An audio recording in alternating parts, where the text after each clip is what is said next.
follow your gut feeling in life.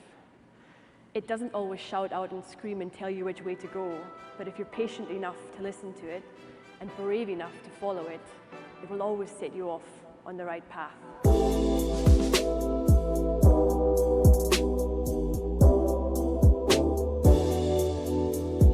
Good afternoon, everybody. Now, normally when people see me for the first time, the first thing they say is, well, you don't look like a racing driver. Now, I don't know what a female racing driver is supposed to look like, but I can only guess I'm supposed to be quite masculine, quite big, and definitely very aggressive. I fight hard against that stereotype, but the truth is, I'm incredibly lucky because in my sport, when my helmet's on and I'm out on the racetrack, it doesn't matter what I look like. It doesn't matter what my gender is. All that matters is the time on the stopwatch and the performance that I can show out on track. Now, normally the first question people ask me when they meet me for the first time is, well, how did you ever end up becoming a racing driver? This afternoon, I want to share with you just briefly my journey from a small town on the west coast of Scotland into the world of Formula One. And I'm going to share with you just a few things that I've learned along the way. So, to start with, I think you could say that motorsport is in my blood, and I certainly had a very romantic beginning in life because my mum met my dad when she went to buy her first motorbike from his motorbike shop. And by the age of 2, I had my first little quad bike, and by the age of 8, my first go-kart. Now, many people presume that the first time I stepped in the go-kart and went out onto track, I was a clear talent for the future and destined for a glittering career in motorsport. But actually, the opposite was true. I can remember clearly my first time out on track. The other karts were flying past me much quicker, and to make matters even worse, they were hitting me as they were going by. And of course, it was all little boys in the other karts. I came into the pits and I said to my dad, I really don't like it out there. It's awful. And he said to me, okay, Toots. That was always his nickname for me, Toots. We've got 2 options now. We're going to put the kart back in the van and head home, absolutely no problem. Or you're going to go back out there, you're going to try and go faster, and when they hit you, you're going to make sure that you hit them back twice as hard. I think you can all guess which option I went for. I went back out on that track and tried to go faster. And when they hit me, I sure as hell made sure I hit them back twice as hard. That was the start for me. That became my big passion. When I look back at that time now, I think there was a number of factors which helped me massively. The first, I had an older brother. He was only 18 months older than me, so in my head, whatever he could do, I could do. It didn't matter that he was a boy and I was a girl. Secondly, I had fantastic, supportive parents, particularly my mother. She never, ever gave me the feeling that I was doing something unusual for a little girl. They never made the differentiation between boy and girl. They simply told us to do what we enjoy doing. And for me, it was karting. And lastly, I was one of those really annoying little kids who was ultra competitive. Everything I did, I had to win. So there ended up being a few big tantrums along the way because, of course, I didn't win at everything. But I think those factors helped me massively. I started racing at club level, progressed to the Scottish Championships, to the British Championships, and then started racing internationally in the European and World Championships. For me, I was simply doing what I loved doing. And as a kid, you live in the moment. You only do what you enjoy. But for me, the big change came at around the age of 14 when I was taken to watch a Formula 3 race at Donington Park. Now, for those of you who are unfamiliar with motorsport, Formula 3 is very much the proving ground to get into Formula 1. They are miniature Formula 1 cars, less powerful, but that's where you can catch the eye of the Formula 1 teams. On that day, a certain Mr. Jenson Button won, who would go on to become a world champion, And that for me was the moment when it clicked in my head. I thought to myself, so this is what you do. You become really good in karts, and then you move into cars, Formula 3, and you make it to Formula 1. That was the day that I decided I wanted to be a Formula 1 racing driver. So I carried on karting. At the age of 18, I was ranked 15th in the World Championships, and that was a good enough springboard to then help me move into car racing. But I came under a lot of pressure to have that fallback plan, which of course included going to university. So I decided, okay, I would cave into pressure, go to university for the fallback plan. So I chose Edinburgh University, and I decided to study what you study when you have absolutely no clue what you want to do, international business. So I started studying international business at Edinburgh, and at the same time was trying to carry on my racing career. It was tough trying to do both well. I certainly felt like I was doing both half-heartedly and not really concentrating on doing one properly. But the defining moment for me came in the first day of my second term at Edinburgh University. I was sitting in a big lecture hall, not too dissimilar from this auditorium, and it was an economics lecture. I remember that part. And I remember sitting there thinking, what am I doing here? I'm simply a sheep that's following the flock. I don't want to be here. Why am I here? I walked home that evening and sat on a park bench for over an hour, contemplating. My gut feeling told me I was on the wrong path. I wanted to make it to Formula 1. I wanted to be a racing driver. What was I doing studying? What was I doing not following my dream?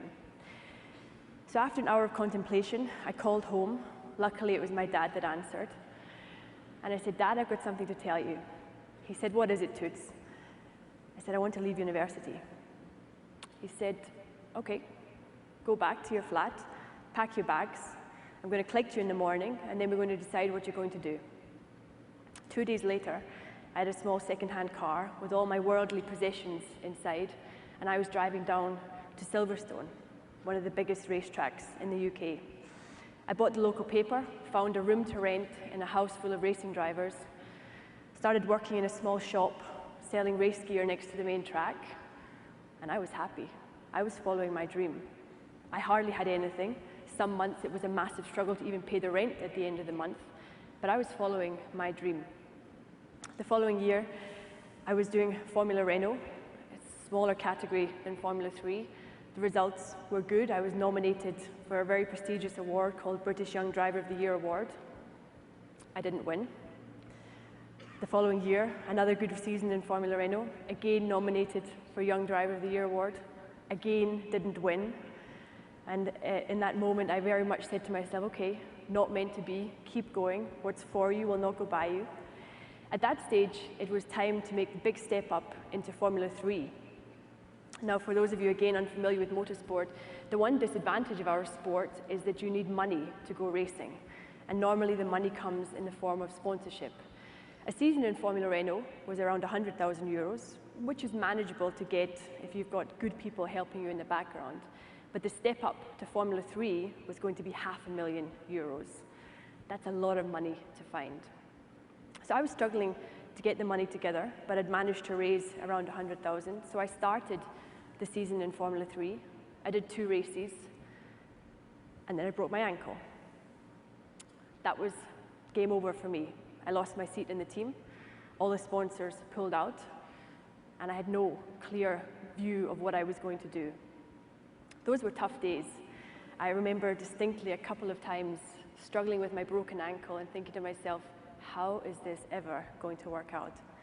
By the winter of that year, I had been picked up by Renault to race in a championship very similar to Formula 3 called World Series by Renault. Was testing in the winter, was getting ready for the next season ahead, and in February, with the first race being in March, I was called to a meeting at the head office in London. I thought it was a meeting to discuss expectations for the year, to discuss how we were going to approach the season. I was told they'd miscalculated their budgets, and actually they were €250,000 short, and could I come up with that within 2 weeks? That was a tough call. there was no way I was going to find that money within 2 weeks. I left that meeting, went to sit in my car, called my parents. Again, it was my dad that answered. And I said, what am I going to do now? And he said, Toots, I really don't know. Let me think about this one. As I put the phone down to him, a German number called up on the screen. I answered, and a gentleman said, my name is Gerhard Unger. I'm the technical head of Mercedes-Benz Motorsport. What do you think of German touring cars? I said, well, I think German touring cars are fantastic.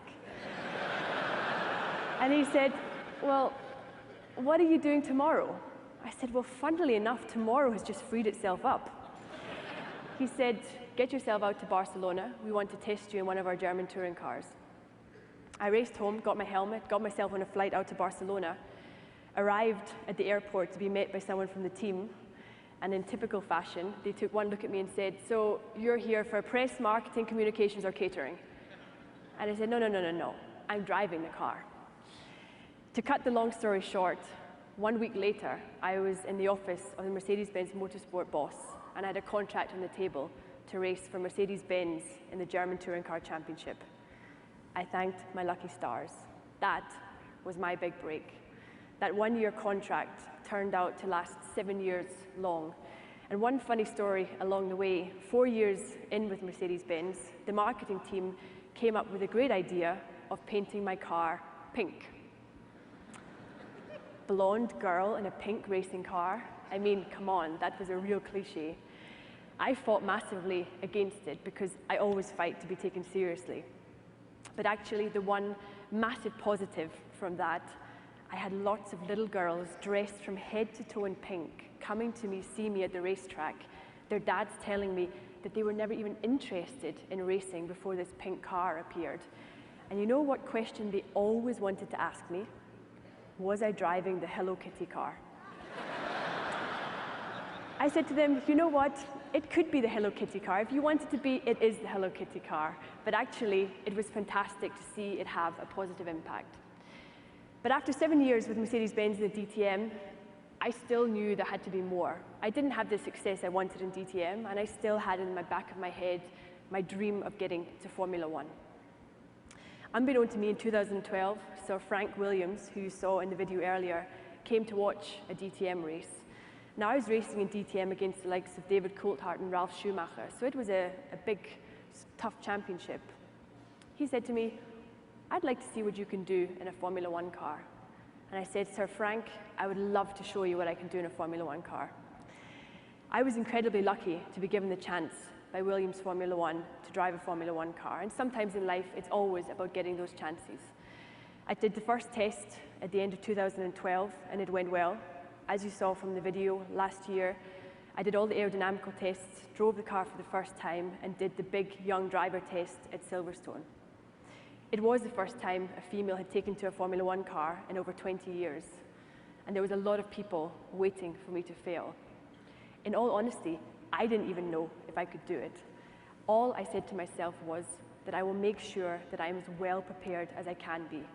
People didn't think that I would be able to manage more than 10 laps because of the physical strain in the car. People thought I would be more than 5 seconds off the pace. And I said to myself, okay, do the best you can, and if it's not good enough, you can always look back and say, I gave it my best shot. Thankfully, it did go well, and it was just announced 2 days ago that this year, not only will I carry on in my role as development driver for the Williams Formula One team, but I will also take part in 2 Grand Prix races this year, the British Grand Prix and the German Grand Prix.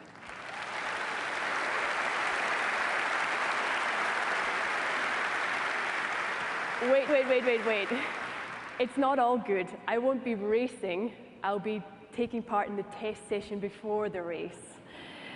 So I've still got a long way to go. I'm one step closer, and I'm certainly heading in the right direction, but I've still got a big fight ahead of me. But I'm incredibly lucky that I love being in that fight. I love waking up every morning, working towards my goal, and knowing that I could make my dream a reality. Please keep your fingers crossed later this year when I take to the track. That's my story briefly, and before we finish, I just want to share with you a couple of the things that I've learned along the way. Now, I know I'm in a room full of very successful people in their own right, so I by no means want to preach. Just a few things that I learned that definitely helped me along the way. The first, you've got to find your passion in life. You've got to know what you love to do, because when you find that, the success comes just that little bit easier, and the tough days and the disappointments, they're just that little bit easier to cope with when you're doing something you love. Secondly, follow your gut feeling in life. It doesn't always shout out and scream and tell you which way to go, but if you're patient enough to listen to it and brave enough to follow it, it will always set you off on the right path. Lastly, and quite in fitting with our theme this year of connecting the stars, we've got to dream. Dream big. We've all got to know where we want to go, and we've all got to be able to see ourselves where we want to be. But always remember that a dream without a clear plan of how you're going to realize that dream, that's simply a wish. Thank you very much.